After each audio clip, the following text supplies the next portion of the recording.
उत्तर प्रदेश में इन दिनों राजनीति गर्म है और महिला सम्मान के मुद्दे पर कई मोर्चे भी खुल चुके हैं। समाजवादी पार्टी की सांसद डिंपल यादव पर मौलाना साजिद रशीदी द्वारा दी गई आपत्तिजनक टिप्पणी के बाद राज्य महिला आयोग ने कड़ा रुख अपनाया है। दरअसल महिला आयोग ने एक नोटिस भेजा और स्पष्ट कहा कि अभद्र टिप्पणी की जिसमें स्पष्ट कहा गया कि अभद्र टिप्पणी की कोई भी अनुमति नहीं है। वहीं महिला आयोग के अध्यक्ष ने ये साफ शब्दों में कहा है कि किसी भी महिला के प्रति इस प्रकार की अभद्र और अपमानजनक भाषा का प्रयोग अक्षम्य है, चाहे वो कोई धर्मगुरु हो या फिर कोई राजनेता, चाहे कोई भी कानून से ऊपर नहीं है।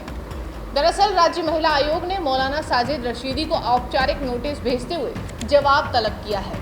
आयोग ने यह भी स्पष्ट किया कि इस मामले में कानूनी कार्यवाही के सभी विकल्प खोले हुए हैं। दरअसल महिला आयोग के अध्यक्ष ने आगरा में महिला जन सुनवाई के दौरान एक बड़ा बयान देते हुए कहा कि पूर्वांचल में बड़े पैमाने पर धर्मांतरण की घटनाएं सामने आ रही हैं और दुख की बात यह है कि गरीब, असहाय और नाबालिग महिलाएं इसका मुख्य निशाना बन रही हैं। धर्मांतरण के आरोपी अक्सर कलावा बांधकर, माथे पर तिलक लगाकर हिंदू पहचान का दिखावा करते हैं और फिर पहचान छिपाकर महिलाओं से दोस्ती कर उनका धर्मांतरण करवाते हैं। आयोग के अनुसार कई मामलों में जातियों के आधार पर धर्मांतरण के रेट तय किए गए थे, जो बेहद ही शर्मनाक और चिंता का विषय है। दरअसल महिला आयोग का पूर्वांचल प्रवास तय है। धर्मांतरण के बढ़ते मामलों को देखते हुए महिला आयोग के अध्यक्ष बबीता चौहान पूर्वांचल के जिलों में 10 दिन का प्रवास करेंगी। जहां से भी धर्मांतरण की सूचना मिलेगी, वहां महिला आयोग की उपस्थिति सुनिश्चित की जाएगी। इस प्रवास का ये उद्देश्य होगा स्थानीय महिलाओं को जागरूक करना, नाबालिग छात्राओं व युवतियों को सावधान करना, धर्मांतरण के पीड़ितों से संवाद स्थापित करना, महिलाओं पर मौलिक अधिकार का उल्लंघन नहीं सहेगी महिला आयोग अध्यक्ष। आगरा सर्किट हाउस में मीडिया से बातचीत करते हुए अध्यक्ष ने दो टूक कहा कि धर्मगुरु हो या फिर कोई और, महिलाओं के प्रति लगातार अभद्र टिप्पणियां बिल्कुल भी बर्दाश्त नहीं की जाएंगी। महिला आयोग अपनी संवैधानिक जिम्मेदारी निभाएगा। और आगे क्या कुछ कहती हुई नजर आई महिला आयोग के अध्यक्ष, सुनिएगा।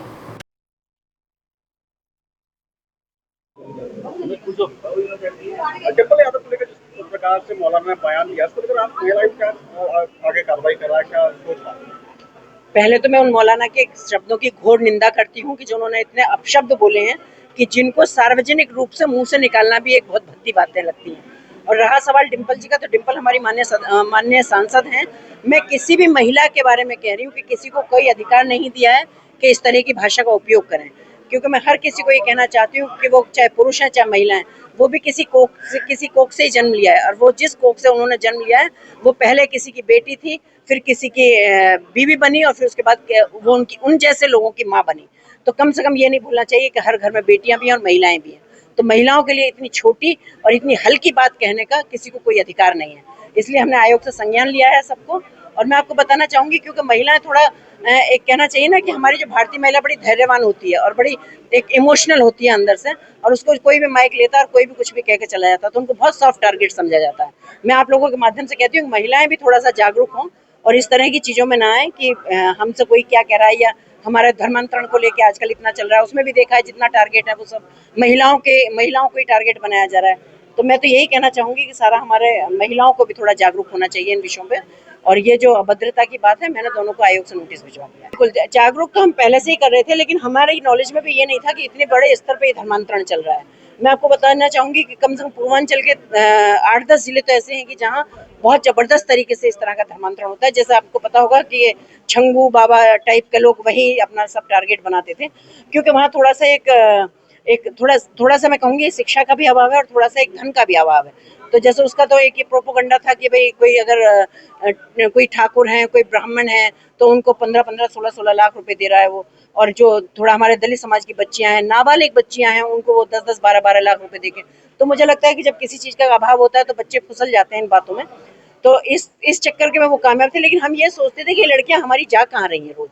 तो कुछ पता चलता भी था, लेकिन जब बाद में सारी चीजें खुली तो हमें भी वहां पहले पता चलता था कि जैसे लड़कियों के स्कूल्स हैं, उनके पास खड़े हो गए, लड़कों के नाम रख लिए, कलावे हाथ में बांध लिए, और उनको वो ये नहीं बताते थे कि ये हम दूसरे धर्म के लोग हैं और हम आपको लेके जा रहे हैं। वो उनको अपना फंसाया और वो लेके चले गए, फिर वहां जाके उनको फोर्स किया जाता था। ऐसा ही एक मामला मैंने आगरा में खुद मैंने उसका संज्ञान लिया था, जिसमें उसका भी नाम जमालुद्दीन था, और उसके लिए भी जो एक ब्राह्मण परिवार की मेरे पास एक महिला आई थी, जो कि बहुत ही त्रस्त थी और अच्छे परिवार की महिला थी, तो वो शर्म की वजह से किसी से कुछ कह नहीं पा रही थी और बहुत दिन से उसका वो शोषण कर रहे थे। तो जब वो खुद के बाद उसकी बेटी पे बात आई तो वो महिला मुझ तक पहुंची।